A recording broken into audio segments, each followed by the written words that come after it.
Hey, it's Patrick Moore with Ironclad Wealth Management here, and I've got a video on three key areas that the Tax Cut and Jobs Act sunset affects small business owners. And so the TCJA sunset refers to the end of 2025 as we move into 2026, because a lot of the provisions that the 2017 tax law had were temporary and are expiring. So not only do we have the changes in 2018, now we've got changes in reversion in 2026. So I'm going to take some time, go over some of the key areas you may need to know. This is going to be geared for small business owners. So if you're not a small business owner, it may not really help you too much, although it will a little bit. But with that being said, this is general tax information. You may need some context. It's not advice. So if you take this information, which I hope you do, and it raises some questions in your mind, you may want to bring it to your CPA, financial planner, whoever it may be, and be like, hey, I was watching this video and I heard about this.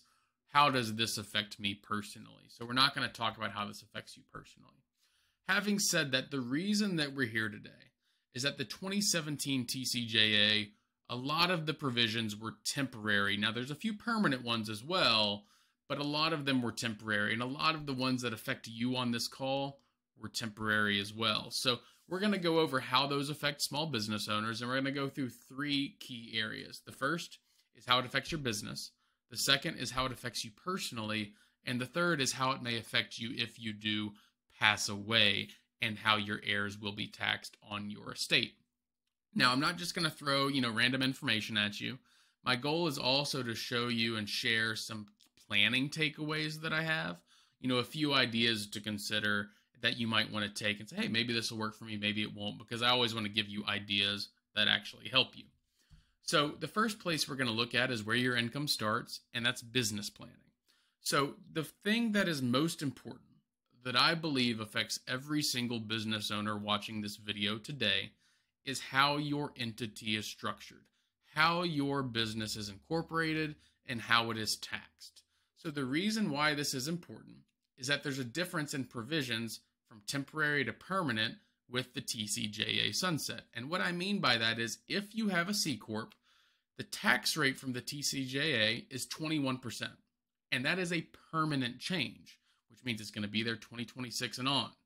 Section 199A, which is the QBI deduction, which if you benefit from it, you know and love it because it just shows up on your tax return and you're like, hey, 20% off my taxes. That's only for pass-throughs, LLCs, partnerships, S-Corps, and it's temporary. Now, I'm not going to get into if you qualify for it because that's a more convoluted discussion. But if you do, what that means is if you look at this chart here, today it means that your top federal tax rate on that business income is 29.6% versus C Corp tax rate, if we include the dividends on that double taxation when you take money out of it, at 39.8%. But look at what happens in 2026. It goes from a 10.2% difference down to a 0.2% difference because that QBI deduction is no longer there. Now, what does that mean? What it means is that if you own a business, you probably need to be evaluating your legal and tax structure as you move into 2025 with an eye towards how it's going to change in 2026. Do I need to switch to a C Corp? Do I need to switch to an LLC? Should I go to an S Corp? And you need to think about it more than just your income taxes, because when it was a 10.2% difference, people's eyes got big and that's all they really cared about.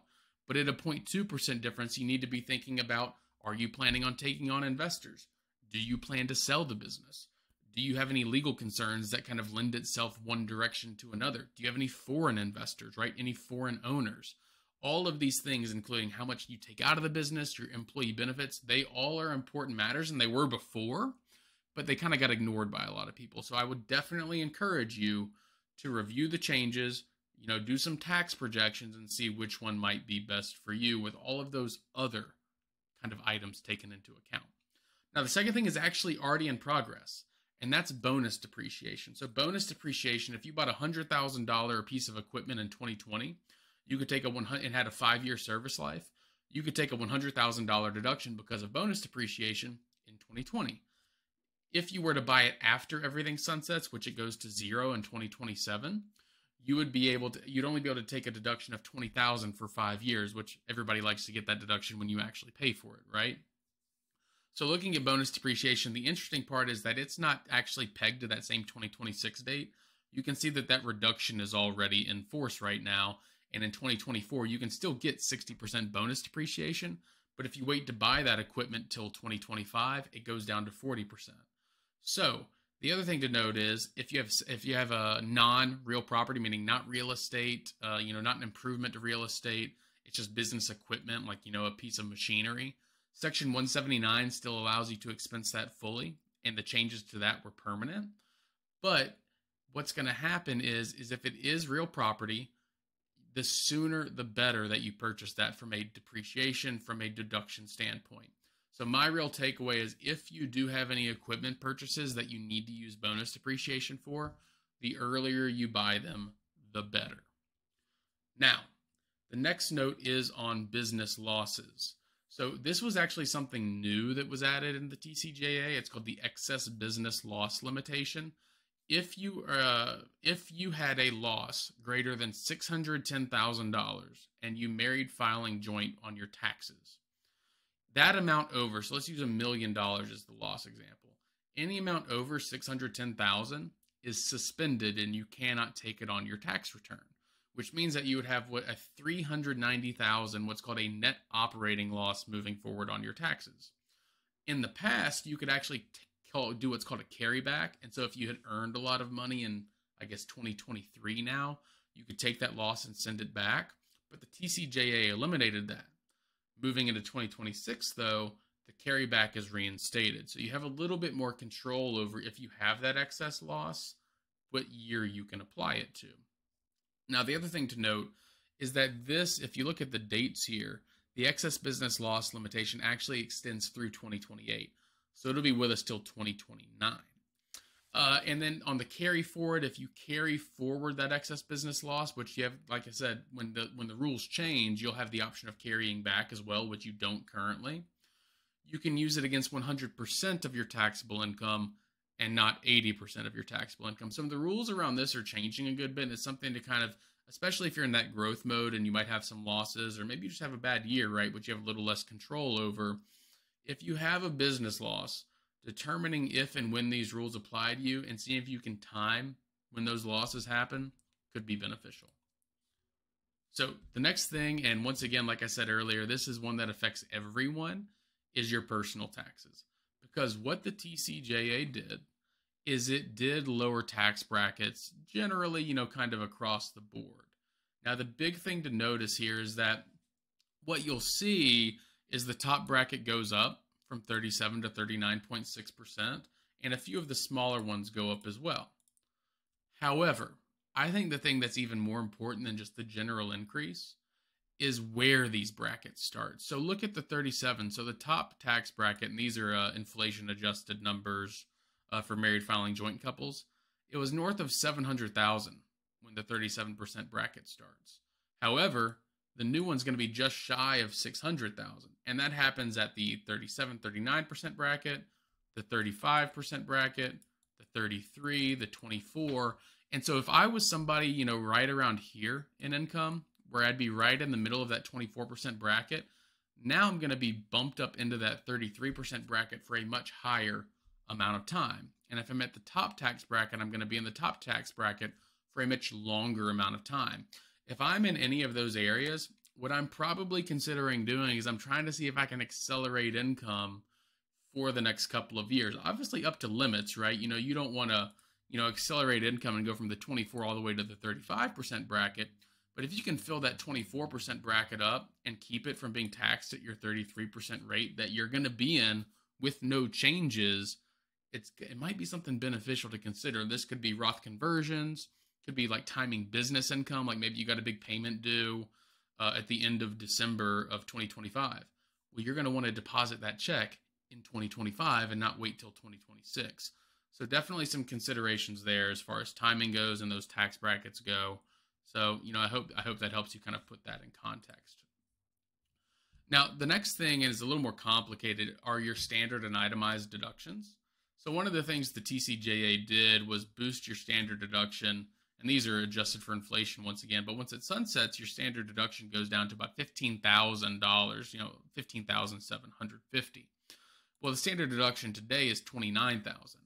And what that means is that most people, not all, used the standard deduction because A, it went up, and then B, one of the things that happened, and you know this if you live in New York and California, I know I'm not telling you anything new, is that your state and local tax deduction, property taxes, income taxes, whatever it may be, was capped at $10,000.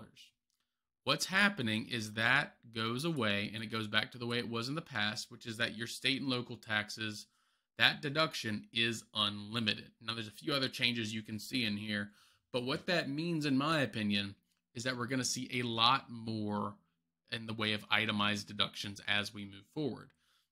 So it may be helpful for you to sit down and see if that's going to be you, if you are going to have these itemized deductions.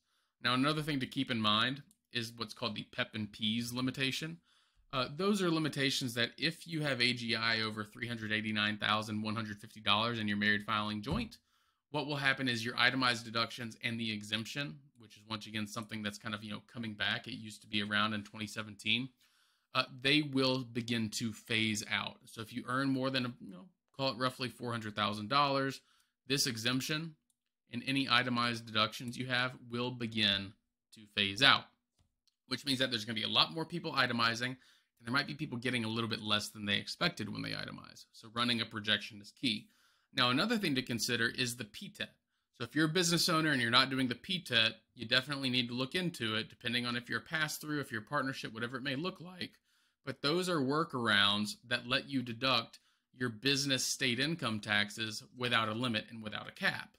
Now, what's going to happen is that's going to become less important because the SALT taxes are unlimited, but you may still want to do it because the alternative minimum tax is also coming back, and that would be something that would be considered a business expense and not applicable to that, unlike itemized deductions, which, are not part of that or are factored into the AMT tax. So definitely some changes there.